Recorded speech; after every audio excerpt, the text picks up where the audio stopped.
Baik, assalamualaikum warahmatullahi wabarakatuh.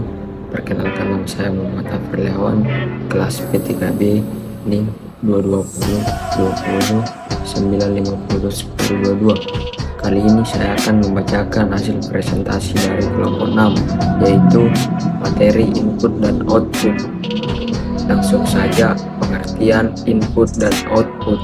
Input adalah perangkat atau masukan yang dipasang pada komputer atau laptop sesuai dengan port masing-masing, yang berfungsi untuk memasukkan perintah dan data yang diproses dalam komputer.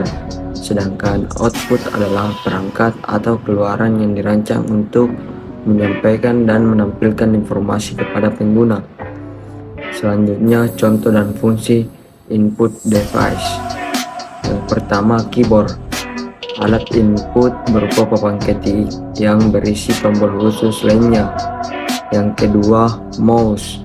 Mouse adalah salah satu perangkat keras masukan input penting yang harus ada ketika ingin mengoperasikan sebuah komputer. Yang ketiga, joystick. Joystick, perangkat ini yang dapat digunakan untuk mengontrol pergerakan kursor atau pointer di perangkat komputer. Yang keempat, scanner.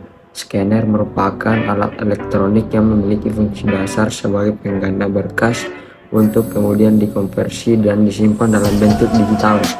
Yang kelima, barcode reader. Berbentuk laser berwarna merah. Laser ini untuk memindai barcode yang terdapat pada kemasan suatu barang. Selanjutnya, contoh dan fungsi output device. Yang pertama, monitor. Monitor komputer salah satu jenis soft copy device karena keluarannya adalah berupa sinyal elektronik, dalam hal ini berupa gambar yang ditampilkan layar monitor. Yang kedua, speaker. Speaker memiliki fungsi untuk mengubah gelombang elektrik atau listrik menjadi audio atau gelombang suara.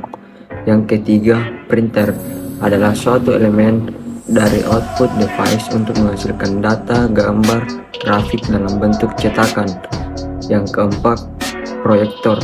Proyektor adalah sebuah alat optik yang digunakan untuk menampilkan gambar, proyeksi atau permukaan serupa. Yang kelima, headset merupakan gabungan antara fungsi mendengarkan audio dan berbicara atau berkomunikasi.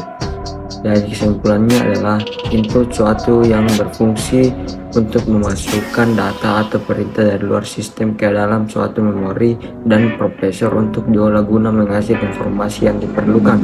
Sedangkan output suatu yang berfungsi mengeluarkan data-data yang membentuk informasi yang dibutuhkan. Selanjutnya saya akan membacakan hasil presentasi dari kelompok 7, yaitu dukungan sistem operasi. Yang pertama, pengertian sistem operasi. Sistem operasi merupakan program yang mengontrol eksekusi program aplikasi dan berfungsi sebagai antarmuka penggunaan komputer dan perangkat keras komputer.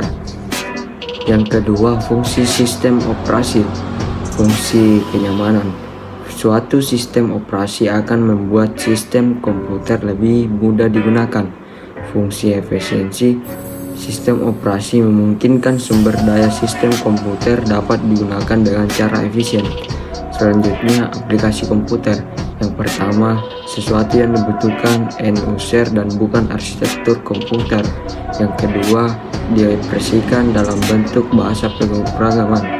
Yang ketiga, kumpulan instruksi mesin yang bertanggung jawab terhadap pengontrolan perangkat keras komputer. Yang keempat, punya utilitas. Yang kelima, mengimplementasikan fungsi-fungsi yang digunakan dalam proses membuat program. Selanjutnya, layanan sistem operasi. Layanan sistem operasi yaitu yang pertama, pembuatan program. Yang kedua, eksekusi program. Yang ketiga, akses ke perangkat 1/0. Yang keempat, akses terkontrol ke file. Yang kelima, akses sistem. Selanjutnya, jenis-jenis operasi berdasarkan sifat karakteristik sistem interaktif.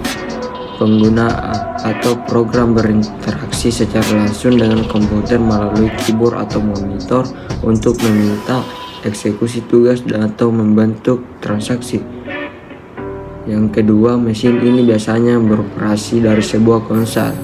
Yang ketiga, program-program yang berbentuk kode mesin dibuatkan melalui perangkat input, misalnya pembaca kartu. Yang kelima, bila sebuah error menggunakan program, maka kondisi error ditandai dengan nyala lampu. Yang keenam, sistem ini kebalikan dari sistem interaktif. Dan yang terakhir, program pengguna ditampung bersama-sama dengan program lainnya. Selanjutnya, paradigma sistem operasi modern. Multi program, sejumlah pekerjaan atau pemrograman dipertahankan berada di memori.